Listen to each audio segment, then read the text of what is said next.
Aishwarya Mahadev is, whether it is the BJP or the TRS, one way of looking at it is that they both shot off their mouths and they should have waited for Foxconn to make the announcement. The other is that Indian states are getting increasingly competitive about getting investment. So this is no laughing matter. This is not where you score political points. As Pai says, in the end, India is winning. The PLI scheme is winning. You've got big ticket global investment from marquee companies like Foxconn coming to India.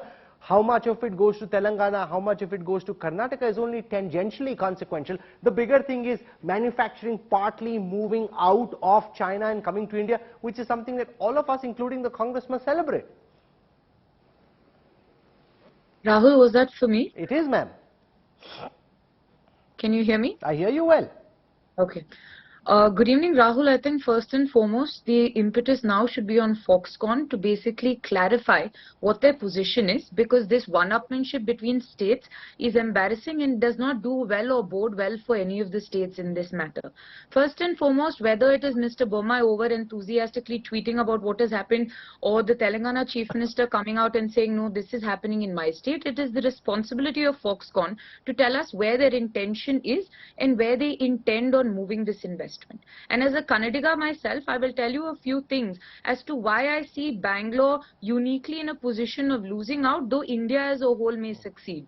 India's Silicon Valley is Bangalore. Over the years, especially in successive Congress governments, specifically during the time of Mr. Priyank Kharge as IT Minister, not only did we allow for a specific startup policy or the IT policy, this is not the first adventure of Apple here. One of their other OEMs, Wistron, was basically brought into India by Mr. Priyank Kharge and the Congress government, and we gave them everything to work and also allowed progress. India, or rather Karnataka at that time, Rahul, had over 50% of all the investment, especially in technology, that came in. And today you see companies like Ola moving to another state. You see Tamil Nadu taking jibes at us. You see Telangana basically poaching every sort of investment opportunity that we get in. And some of the most celebrated tech giants in my city themselves say that infrastructure is crumbling to such an extent that investment doesn't come in. And the second point is the BJP harped about having a double engine sarkar to ensure ease of business and ease of any sort of manufacturing.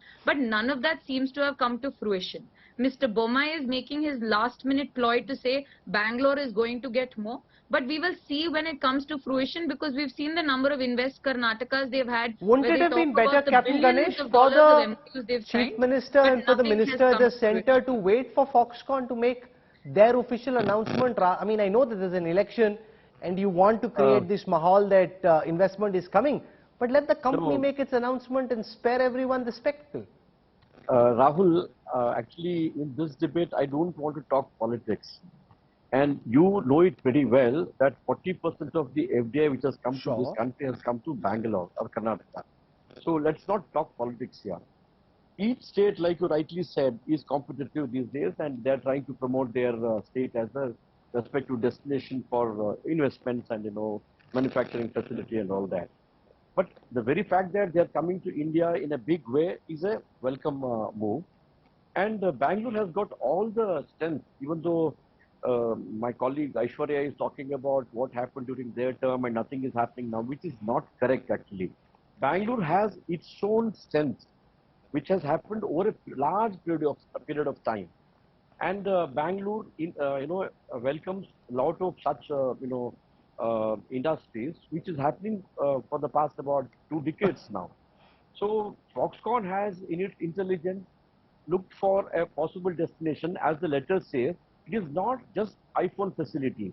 It's about electrical vehicle. It's about chip manufacturing. It's about so many technical But things. You've also added a lot of material to that letter, which isn't contained in the letter. 1 lakh plus jobs, etc., etc. Yes, is written nowhere in that letter. They talk about Project Elephant, which could really mean anything. You're referring to a letter, but I'm referring to the discussions that happened and what is likely to happen, and where the discussion was heading. But sir, no, once again, because we had this situation in Maharashtra, where the Maharashtra government was convinced that Vedanta was coming there and that there'd be a big semiconductor manufacturing facility. It ultimately went to Gujarat. Krishank Mane, for that reason, wouldn't it have been better for your chief? You wait and see, and as but it's not in your control, sir. That's the point I'm making to both you, Captain Karnik, and to the representative of the BRS, Krishank Mane, that this is not in your control. It's a corporate decision. They don't care about elections. They don't particularly care about your political parties. They only care about doing what they think will benefit them. Not at all. You've gone and claimed credit. It is not correct. Any company, they're not worried about whether the BJP comes back to power in Karnataka or not, or whether the BRS wins in Telangana. They're worried about where they think their investment will be more secure and where they'll get a higher rate of return. That's what Foxconn is most concerned about.